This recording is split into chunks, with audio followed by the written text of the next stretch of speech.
Genèse. La nature, timide et d'un doigt encore gauche, de tous les animaux essayait une ébauche qui, sans foi délaissée reprise, devait se modeler sans cesse au corps qu'elle rêvait. Un silence, le roc, l'aigle aux puissantes ailes, le renne au front boisé, les cerfs et les gazelles sortirent, par degrés, achevés de ses mains. Mais elle fit aussi, pour l'effroi des humains, mêlant le grandiose au terrible en leur être, ces colosses de chair qui devaient disparaître. Le mastodonte affreux aux gigantesques os, l'Andrias, le mammouth, l'ancien rhinocéros, le mégalosaurus et le ptérodactyle, et tous ces noirs géants dont la glace ou l'argile ont dans leur profondeur gardé les ossements. Monstrueux, l'amplition de leur barrissement, ils allaient, écrasant la forêt et ses hôtes.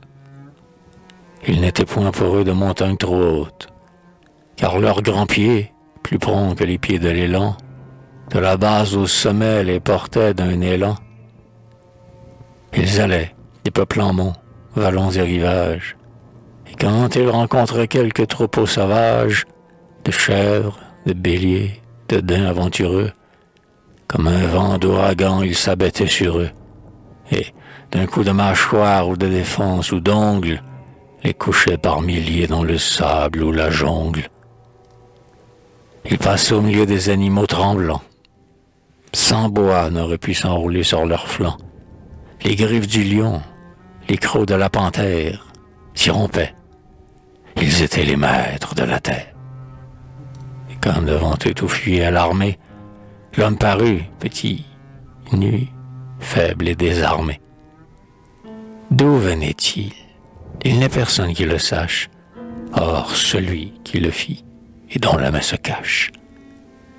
Il était né malingre et sans griffes ni dents, sans poils, jouait du froid et des soleils ardents, à être à peine ébauché, médaille malvenue, dont on devait briser la matrice inconnue. Mais il portait au front la mâle volonté, ses bras étaient armés par la nécessité, et l'âme et la raison brillaient sur sa paupière. Terrible, et brandissant une hache de pierre, il se rua d'abord sur les fauves troupeaux, les dispersa, tailla des habits dans leur peau, et vêtit ses enfants avec leur chaud pelage. Ainsi, noirs et grondants, chassés de plage en plage, il les vit disparaître, et posa pour leurs pas des bornes au désert qu'ils ne franchiraient pas.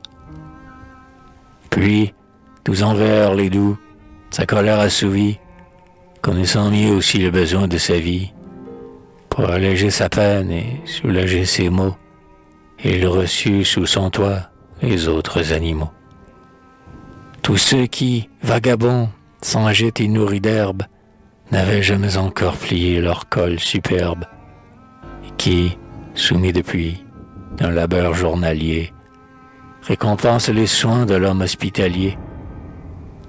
L'indomptable cheval, dont l'œil en flamme éclate, vint, tout fier, se courber sous la main qui le flatte.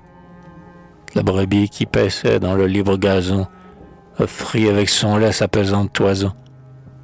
Le chien devint alors son compagnon fidèle.